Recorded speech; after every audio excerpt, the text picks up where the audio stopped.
Assalamualaikum warahmatullahi wabarakatuh.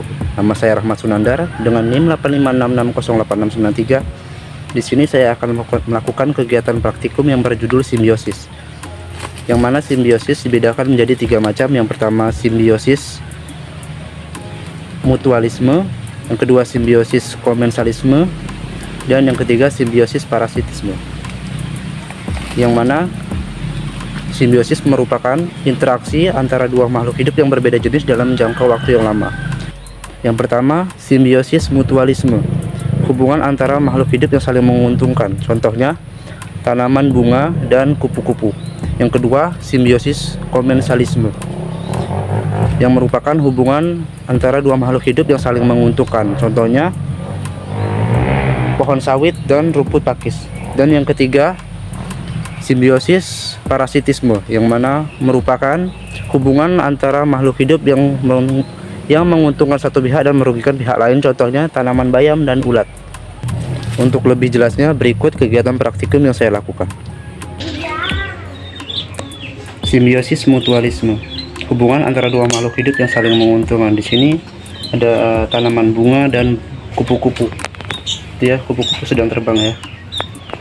Nah, di sini mengapa bisa dibilang menguntungkan untuk dua makhluk hidup? Karena di sini bunga ini terdapat nektar, yang mana makanan ini nektar ini sangat disukai oleh kupu-kupu,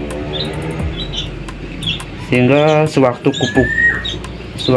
kupu-kupu melihat bunga, ia akan datang menghampiri bunga dan memakan nektar yang ada pada bunga. Nah, kemudian bunga ini terdapat serbuk sari. Begitu kupu-kupu menempel pada bunga, serbuk sari pun menempel pada tubuh kupu-kupu. Kemudian ketika kupu-kupu pergi mencari tempat atau bunga lain, serbuk sari yang dibawa oleh kupu-kupu tadi jatuh membuai putik pada bunga yang lain, sehingga terjadilah pembuahan pada sel telur yang ada pada putik bunga, sehingga dapat bertumbuh dan berkembang menjadi biji.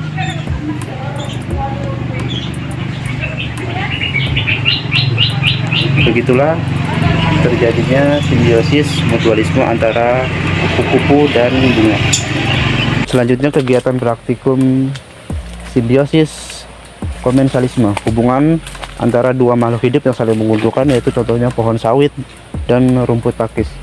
Di sini bisa kita lihat ya, di sini rumput pakisnya begitu subur dan berwarna hijau, menumbuhi tanaman pohon kelapa sawit ini. Nah, bisa dapat kita lihat ya, pakis ini tidak berpengaruh terhadap pertumbuhan pohon kelapa sawit.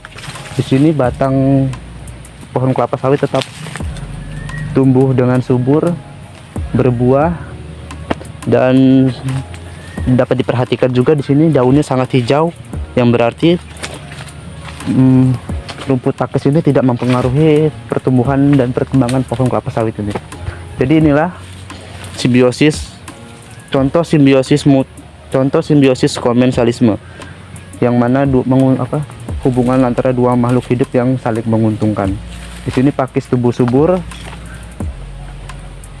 dan pohon sawit tetap subur tanpa adanya gangguan dari rumput pakis yang tumbuh liar di sekeliling batang pohon sawit. Selanjutnya yaitu simbiosis parasitisme, hubungan kedua makhluk hidup yang menguntungkan satu pihak dan merugikan pihak lain. Dapat dilihat di sini tanaman bayam, daunnya termakan oleh ulat. Nah, di sini ada ulatnya, dimana ini menguntungkan ulat dan merugikan tanaman bayam. Ulat merupakan parasit bagi tanaman bayam karena ulat memakan bagian pada tumbuhan tanaman bayam seperti daun. Dapat dilihat di sini daun tanaman bayam sangat rusak.